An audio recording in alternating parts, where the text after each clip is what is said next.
El deseado de todas las gentes. Capítulo 59. Conspiraciones sacerdotales. Este capítulo está basado en Juan 11, versos 47 al 54. Betania estaba tan cerca de Jerusalén que pronto llegaron a la ciudad las noticias de la resurrección de Lázaro. Por medio de los espías que habían presenciado el milagro, los dirigentes judíos fueron puestos rápidamente al tanto de los hechos. Convocaron inmediatamente una reunión del Sanedrín para decidir lo que debía hacerse. Cristo había demostrado ahora plenamente su dominio sobre la muerte y el sepulcro. Este gran milagro era la evidencia máxima que ofrecía Dios a los hombres en prueba de que había enviado a su Hijo al mundo para salvarlo. Era una demostración del poder divino que bastaba para convencer a toda mente dotada de razón y conciencia iluminada. Muchos de los que presenciaron la resurrección de Lázaro fueron inducidos a creer en Jesús, pero el odio de los sacerdotes contra él se intensificó. Habían rechazado todas las pruebas menores de su divinidad, y este nuevo milagro no hizo sino enfurecerlos. El muerto había sido resucitado en plena luz del día y ante una multitud de testigos. Ningún sofisma podía destruir tal evidencia.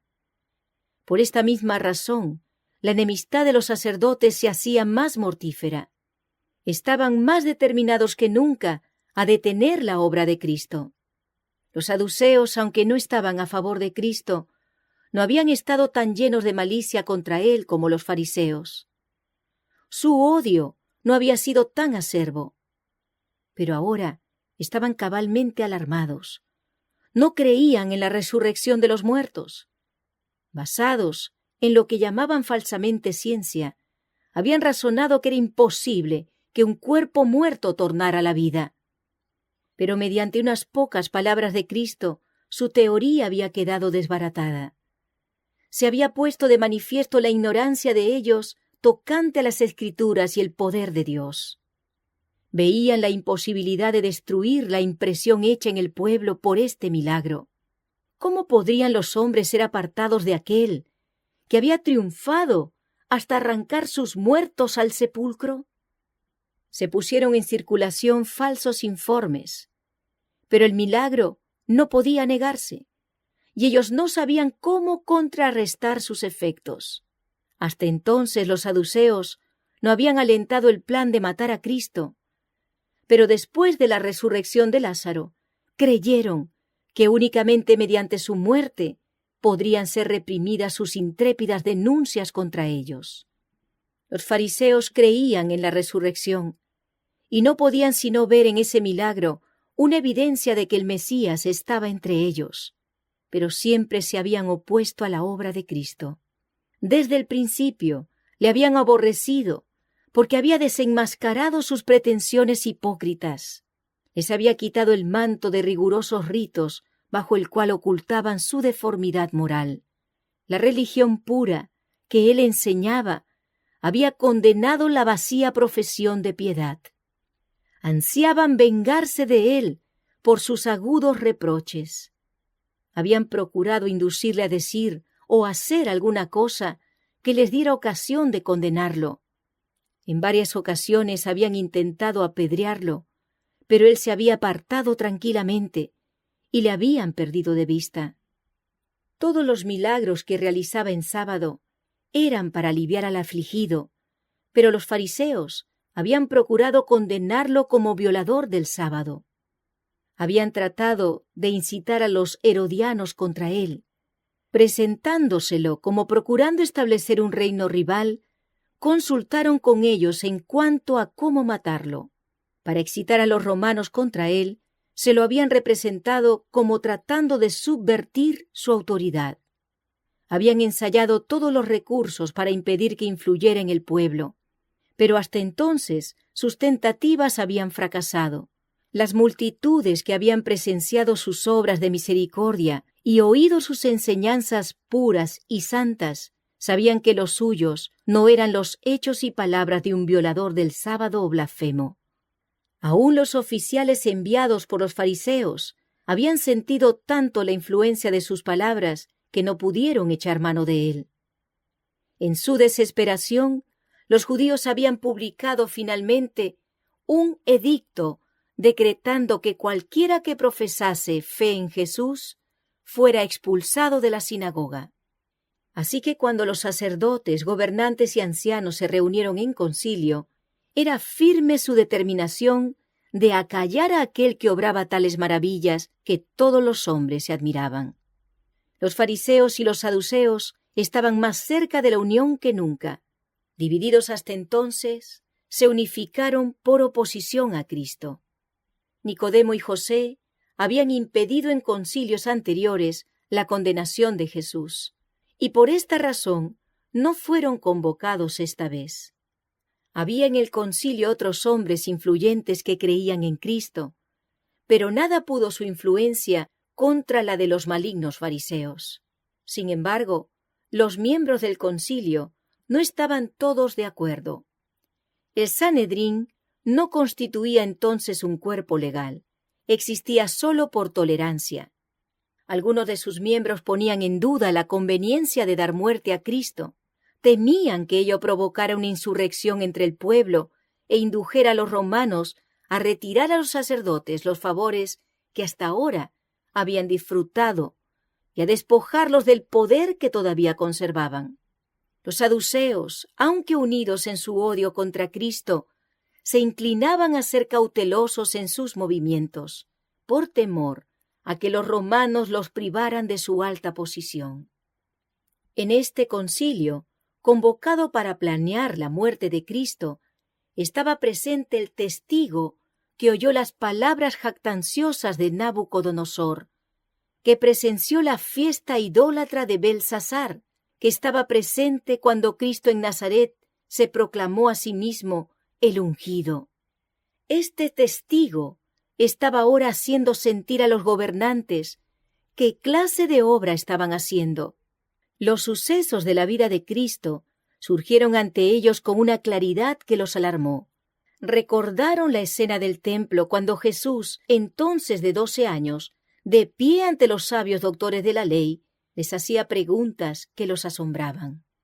El milagro recién realizado daba testimonio de que Jesús no era sino el Hijo de Dios. Las escrituras del Antiguo Testamento concernientes al Cristo resplandecían ante su mente con su verdadero significado. Perplejos y turbados, los gobernantes preguntaron: ¿qué hacemos? Había división en el concilio.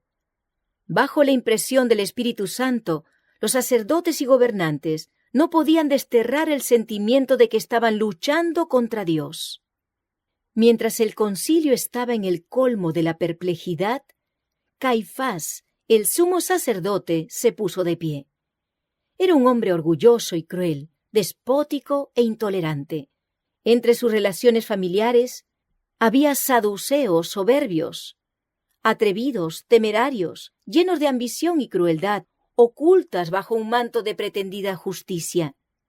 Caifás había estudiado las profecías, y aunque ignoraba su verdadero significado, dijo con gran autoridad y aplomo: «Vosotros no sabéis nada, ni pensáis que nos conviene que un hombre muera por el pueblo, y no que toda la nación se pierda». Aunque Jesús sea inocente, aseguraba el sumo sacerdote, debía ser quitado del camino. Molestaba, porque atraía el pueblo a sí y menoscababa la autoridad de los gobernantes. Él era uno solo, y era mejor que muriese antes de permitir que la autoridad de los gobernantes fuese debilitada. En caso de que el pueblo llegara a perder la confianza en sus gobernantes, el poder nacional sería destruido. Caifás afirmaba que después de este milagro, los adeptos de Jesús se levantarían probablemente en revolución. Los romanos vendrán entonces, decía él, y cerrarán nuestro templo, abolirán nuestras leyes y nos destruirán como nación. ¿Qué valor tiene la vida de este Galileo en comparación con la vida de la nación? Si él obstaculiza el bienestar de Israel, ¿no se presta servicio a Dios matándole? Mejor es que un hombre perezca y no que toda la nación sea destruida. Al declarar que un hombre moriría por toda la nación, Caifás demostró que tenía cierto conocimiento de las profecías, aunque muy limitado. Pero Juan, al describir la escena, toma la profecía y expone su amplio y profundo significado. Él dice, y no solamente por aquella nación, mas también para que juntase en uno los hijos de Dios que estaban derramados. Cuán inconscientemente reconocía el arrogante Caifás la misión del Salvador. En los labios de Caifás, esta preciosísima verdad se convertía en mentira. La idea que él defendía se basaba en un principio tomado del paganismo. Entre los paganos, el conocimiento confuso de que uno había de morir por la raza humana los había llevado a ofrecer sacrificios humanos. Así, por el sacrificio de Cristo, Caifás proponía salvar a la nación culpable, no de la transgresión, sino en la transgresión, a fin de que pudiera continuar en el pecado. Y por este razonamiento, pensaba callar las protestas de aquellos que pudieran atreverse, no obstante, a decir que nada digno de muerte habían hallado en Jesús. En este concilio, los enemigos de Cristo se sintieron profundamente convencidos de culpa. El Espíritu Santo había impresionado sus mentes, pero Satanás se esforzaba por dominarlos. Insistía en los perjuicios que ellos habían sufrido por causa de Cristo. Cuán poco había honrado él su justicia. Cristo presentaba una justicia mucho mayor, que debían poseer todos los que quisieran ser hijos de Dios. Sin tomar en cuenta sus formas y ceremonias, él había animado a los pecadores a ir directamente a Dios, como a un Padre misericordioso, y darle a conocer sus necesidades. Así, en opinión de ellos, había hecho caso omiso de los sacerdotes, había rehusado reconocer la teología de las escuelas rabínicas, había desenmascarado las malas prácticas de los sacerdotes y había dañado irreparablemente su influencia. Había menoscabado el efecto de sus máximas y tradiciones, declarando que aunque hacían cumplir estrictamente la ley ritual, invalidaban la ley de Dios. Satanás les traía ahora todo esto a la memoria. Les insinuó que a fin de mantener su autoridad debían dar muerte a Jesús. Ellos siguieron este consejo. El hecho de que pudieran perder el poder que entonces ejercían era suficiente razón, pensaban, para que llegasen a alguna decisión. Con excepción de algunos miembros que no osaron expresar sus convicciones, el Sanedrín recibió las palabras de Caifás como palabras de Dios. El concilio sintió alivio, cesó la discordia. Decidieron dar muerte a Cristo en la primera oportunidad favorable. Al rechazar la prueba de la divinidad de Jesús, estos sacerdotes y gobernantes se habían encerrado a sí mismos en tinieblas impenetrables. Se habían puesto enteramente bajo el dominio de Satanás para ser arrastrados por él al mismo abismo de la ruina eterna. Sin embargo, estaban tan engañados que estaban contentos consigo mismos. Se consideraban patriotas que procuraban la salvación de la nación. Con todo, el Sanedrín temía tomar medidas imprudentes contra Jesús.